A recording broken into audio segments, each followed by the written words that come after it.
Olá, graças e paz. Você sabe quais são as marcas que identificam um verdadeiro cristão? Falaremos sobre isto na nossa reflexão de hoje. Vamos ao texto. Hoje nós concluiremos a nossa reflexão nesse versículo de Efésios que é tão interessante, que tem lições bastante preciosas para a nossa edificação. Nós já vimos, por exemplo, que usar o título de apóstolo em nossos dias é um erro teológico absurdo. Na verdade um erro ético, porque trata-se de uma usurpação, ou por falta de conhecimento, ou por ganância, por querer usurpar uma posição que não lhe é própria. Pois, como vimos, há especificações estabelecidas pelas Escrituras para que alguém pudesse ser chamado e concedido a ele o título de apóstolo. Mas nós vimos também que a vontade do homem ela é submissa à vontade de Deus, inclusive no campo do chamado para a salvação e para o ministério. E hoje nós queremos concluir falando de algumas marcas pelas quais Paulo identifica os verdadeiros cristãos. E vamos ao texto para nós podermos percebê-las.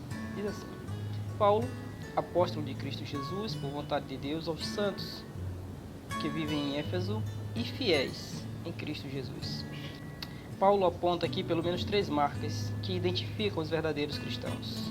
Ele usa 3 palavras interessantes, ou 3 expressões: santos, fiéis, em Cristo Jesus. Durante toda a história da igreja, existiram falsos cristãos, falsos crentes, desde o princípio. Em João capítulo 6, nós lemos Jesus fazendo um discurso falando acerca da necessidade de crer no seu sacrifício, e ele usa uma linguagem metafórica de comer e de beber, e isso torna-se ofensivo aos ouvidos dos seus ouvintes, tanto dos judeus, que eram seus críticos permanentes, quanto de uma multidão mais específica que era considerada seus discípulos, porque andava com ele por algum tempo. Mas em João 6 nós vemos que lá para o final do capítulo, nós vemos que essa multidão ela abandona Jesus depois desse discurso. Então não eram verdadeiros cristãos, estavam em busca, à procura de Jesus, estavam seguindo Jesus em busca de benefícios pessoais. Mas os verdadeiros cristãos, tanto naquela época quanto hoje, eles são marcados por marcas invisíveis, por assim dizer, colocadas pelo próprio Cristo, que os identificam como tal. E Paulo faz uso de algumas delas aqui. Como eu falei, a primeira delas é santos. E o que é ser santo? Ser santo, do ponto de vista bíblico, é diferente de ser santo do ponto de vista da igreja romana, por exemplo.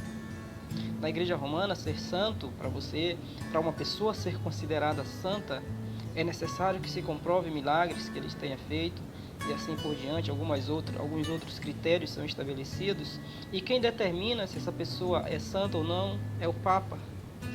Ser santo na Bíblia deriva do termo hagios, que quer dizer santo, e tem a ideia de separação, em 2 sentidos. Primeiro, porque o sentido negativo do ser separado é a pessoa, antes de ser alcançada pela graça de Jesus, ela está separada, mas ela está separada de Deus. A partir do momento que Jesus a salva, que Jesus se manifesta graciosamente à sua vida, ela agora é separada para Deus. Isso é ser santo. Ser separado, ter uma vida voltada para a adoração, para o serviço cristão. Isso é ser santo na Bíblia. É andar em obediência a Cristo. É servir a Jesus de coração. É ser de fato separado das práticas mundanas para a adoração ao Senhor. Isso é ser santo. Isso é uma marca distintiva do verdadeiro cristão. É alguém que está separado, é alguém que tem uma conduta diferente. Você observa que ele possui uma conduta diferente do restante das pessoas, não porque é melhor, mas porque ele entende que ele precisa agradar ao seu Senhor, e agora ele abre mão de fazer determinadas coisas que outrora lhes eram comuns. Agora ele abre mão porque ele deseja agradar ao seu Senhor. É alguém santo, é alguém que abre mão de determinadas coisas para unicamente o propósito de agradar a Deus. É alguém agora separado para Deus. Essa é a primeira marca que Paulo pela qual Paulo identifica os verdadeiros cristãos. Mas ele continua, ele diz: aos santos que vivem em Éfeso e fiéis. E fiéis. E o que é ser fiel do ponto de vista bíblico naquele tempo? O que era ser fiel? A palavra fiel naquela época ela era utilizada em de algumas maneiras específicas. Uma das mais interessantes, talvez uma das mais presentes naquela época, era atribuída, por exemplo, a um escravo que o seu senhor viajava para um lugar distante e o deixava responsável por cuidar de toda a casa do seu senhor, bem como de outros escravos, dos bens materiais, da economia, tudo que dizia respeito aos bens pertencentes ao seu senhor, ele então era responsável. E ele, mesmo à distância do seu senhor, ele também, muitas vezes, ele era enviado para fazer negócios em nome do seu senhor.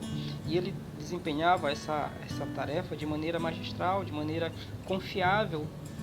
Então, a essa pessoa que era encarregado era responsabilizado pelos bens do seu senhor, estando o seu senhor distante, essa pessoa era chamada de fiel. É nesse mesmo sentido que nós somos chamados também de fiéis, porque o cristão ele também foi responsabilizado por Deus por cuidar dos seus interesses aqui na terra. O nosso Senhor está no céu, está distante, por assim dizer, mas o verdadeiro cristão ele é fiel a Deus porque ele cuida dos interesses de Deus aqui na terra. E uma das principais maneiras de nós demonstrarmos interesse nas coisas de Deus, demonstrarmos cuidado pelos interesses de Deus aqui na terra é proclamando o seu evangelho. Então, os verdadeiros crentes, eles são santos, separados do mundo, para adoração a Deus. Eles também são fiéis, eles cuidam dos interesses de Deus aqui na terra. Mas, por fim, esses santos e fiéis, eles estão em Cristo. Não existem santos e fiéis se não estiverem em Cristo Jesus. A base da nossa santidade, da nossa fidelidade, está no fato de pertencermos a Cristo. A expressão em Cristo Jesus, no original, significa dentro de Cristo. Em Christos. Dentro de Cristo. Significa que o cristão é alguém que é oriundo, é alguém que procede do amor de Cristo expressado, demonstrado lá na cruz do Calvário. Não existe santo, não existe fiel, se não estiver em Cristo Jesus, porque a nossa santidade e a nossa fidelidade derivam da santidade e da fidelidade de Cristo. Que Deus em Cristo nos abençoe.